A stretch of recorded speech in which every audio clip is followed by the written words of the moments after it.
Mbo ku nkuru navuze ku bintu William Ruto yavuze, hari abantu bari kunkarira ngo duha amasource. Mbo icambere je navuze nti nama message nabonye. Kwanza namugira ugiye mu commentaire wo yabona. Urumva? So ije byo nabivuze neza ko narondeye ahantu yabivugiye ndahabura. Ivyo nabivuze nta haronde ndahabura, kenshi kuri social media hagiye bavuga ibintu bitari ivyo. Mugabo rero social media sinzundi umuntu yavuze ngo nta muntu aja kuri social media ngo adafite amasource. Dude. Uraza ko n'umuntu numwe yigera yandika ikintu agashira ko ntuzeye reference kujya babigira muri PhD.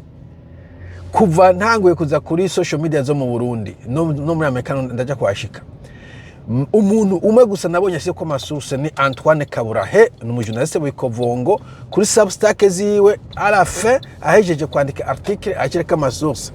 Achika amasource na forma nziza nyene nsinze ko ari API muga forma nziza mugyanditse ese kuri university. Wenyene abandi bose nta masource bigera bashirako.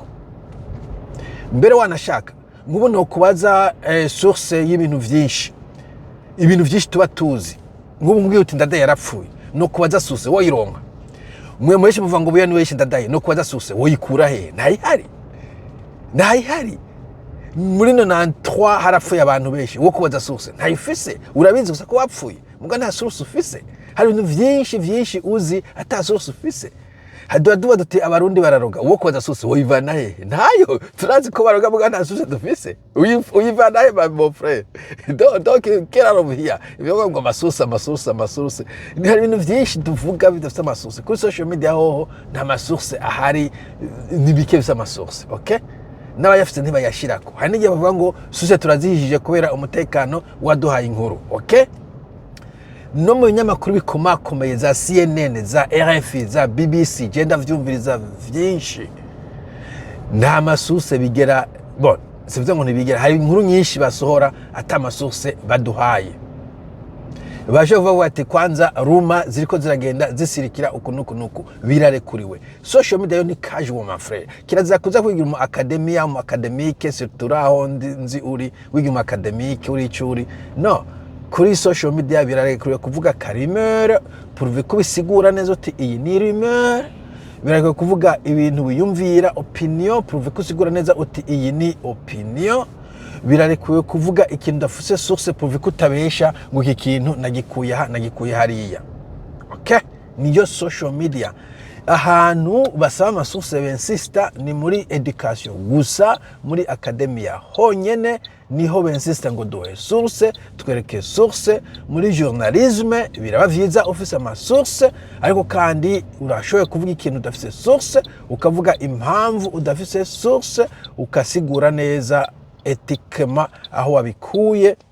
Nimba ari mero kavuga, nimba opinion ukazivuga. Opinion nta source zose. Par exemple, hana ntuvuga opinion ya Fitiro kavuga uti Trump niyakomeza gutya ibintu bizokomera.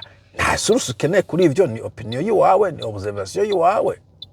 So no musubire hiyo yo mwakuye byo kukunkangisha ngo amasource. Jewe ndagerageza nkavuga ibintu biri authentique, okay? Ndagerageza nkavuga ikintu kiri authentique. Ndagerageza simvuge rumeur ntazi yo zavuye. Ndagerageza sinteranye, sinatsa kariro, nsinzana ibintu biteranya abantu. Mugabo amasource nta muntu numwe ariko arayansaba, ntayo mba mfise. Hari abantu banyandikira muri Messenger akavuga ati bo ahe Bujumbura ibintu bikibagere. Ndavuga nti hari umuntu anyandikiye uko. Nta mwanya mfise zo kuvuga ko ibyo umuntu anyandikiye ari byo. Ndavuga nti nuko yavyanditse. Hari umuntu ambwira ari Dubai, ati hano Dubai ibintu bimeze kunuku. Nta mahanga mfise yo kuguruka ngo nje Dubai nje kubiverifya. Ndavuga nti umuntu ayibuze yanyandikiye uko. Abandi bakavuga ati arabeshe. Abandi bavuga ati iyo experience personal ni wanje. So nibuza kuri social media urondera ntuzeye amasource nko muri academia, you are in the wrong place, okay? Wagiye ahantu hatariho. Ni nk'ubu woje je no sais pas ahantu bacuruza ugwagwa ugatanga kuvuga ngo mpa whisky mu muvinyo. Ntawo hano ducuruza ugwagwa, okay? Social media ni casual chat, ni tubata social media. Ukeneye ibintu by'amasource genda muri bibliothèque wicareho uzurasoma ibitabo one by one. Okay, amasource bayashiramo yose uziye ko no mu bitabo hariho aba style adafite amasource mugabo ukeneye kuba academia genda kuri université uberekana bashajya ama memoire yose baza barandika jamanya mu bitaguki ari université uzura uyasoma habari ko amasource mugaje kuri social media no vous attendez pas kuri iyo rigueur kuko ntayi hari na za BBC na za RFI na za CNN iyo rigueur ntayo bakoresha. Okay, merci mugire umunsi mwiza, bye bye.